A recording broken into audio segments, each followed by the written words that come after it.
In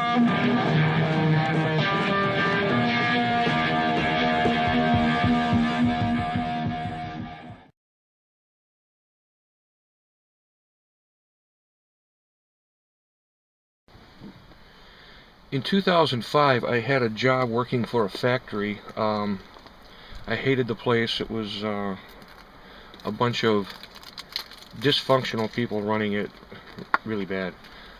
So I I hated it. But there was one good thing that I got out of that. They helped me to get my C license. Well, the day that that job ended, and it was kind of a mutual understanding, but I did hear the words "you're fired" after I told the guy I quit. Because of the C license, I was able to get a job driving a truck. And I went to the place that actually delivered stuff to us. So it was kind of cool. You know, it was networking without networking. And I went there and I got a job. And the guy told me that I would be driving a truck. It had air brakes, which, because of my C license, not the D license, but the C license, technically I could not legally drive a truck with air brakes. But I got out there, he said it wouldn't be a problem. This is in the days before GPS. I had 5 stops to make, and I had a map that was very old, tattered, and I couldn't find my way around. It was taking me a while.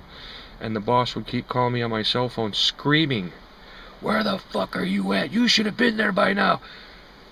It was rough. So I was on the way to my very last stop, and I knew that I was coming up. And it was in a town called Berwyn. Berwyn, those of you from Chicago know that joke. But anyway, it was outskirts of Chicago. And I was flying at about 50 miles an hour down the street where I probably should have been doing 35, but everybody else was going pretty quick. And this truck had a 13-foot cap on, or not a cap, but it was a 13-foot box trailer. And I was flying, and I was so happy that I was going to make my last stop and get back, and you know, maybe I'd still have the job at the end of the day, who knows. And I looked up as I was going under this bridge, and at the last possible second, I saw that it said 11-foot 6. Remember I said I had a 13-foot? Okay. It hit. It was loud. I remember being pulled up my seatbelt a little bit, but I wasn't on the brakes or anything. It was like I got on the brakes a little bit late, which it wouldn't have mattered because I was hit it anyway. And I sliced the entire top of that truck off. Well, there were cars behind me, but they were way back, and nobody got hurt. I got out, and I just saw this mess. And there was this kid on the side of the street, maybe 20 years old, going, "Oh, that was the coolest thing I ever saw." And I was like, "Dude, this is my first day on the job." "Oh, man, I'm so sorry." So he helped me pick up some stuff and throw it in the back of the truck. Well, the cops were there. Somebody from DOT was there, Department of Transportation was there to check out the bridge. There was somebody from the railroad because it was a railroad bridge. It was just a mess. And I was talking to one of the police officers, and they told me, "Could you please, you know, pull the truck up?"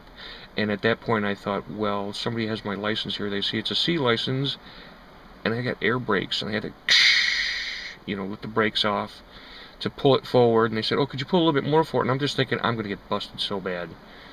Well, they towed the truck to a boneyard, and I had to wait several hours until a tow truck driver came. And if you've ever dealt with wrecking companies around the Chicago area, it's not pretty.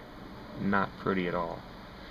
And got a ride back, got back to the shop. The boss was gone, which was a good thing because I already knew what happened.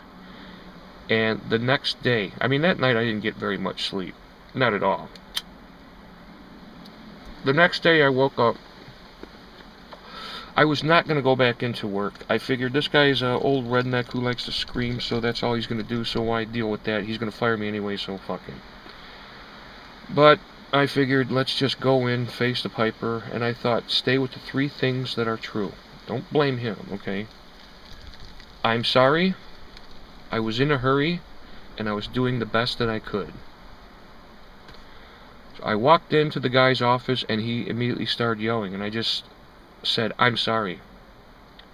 He said, "It looks like you didn't even slow down." I said, "I was in a hurry, I'm sorry." And he said, "You know what that's going to cost me? That's going to cost me, you know, $10,000. And I told him, "Listen, I'm sorry, I was doing the best I can. Listen, Lenny, this isn't going to cost you anything. Not for me, anyway. Because you don't owe me anything. I mean, I failed you, so whatever you owed me for yesterday with all the overtime, don't worry about it. Just, it's a wash. But thanks again for at least giving me an opportunity. And I stuck out my hand, and he was in shock. He just stuck out his hand and shook my hand real slow and just kind of had this dumbfounded look on his face. And I said, well, thanks again, Lenny, you know. So I went out to my car. I wasn't even out of the parking lot. My phone rang, and I picked it up, and I saw that it was him. It's like, oh, great. He forgot to yell and scream about something? Hello?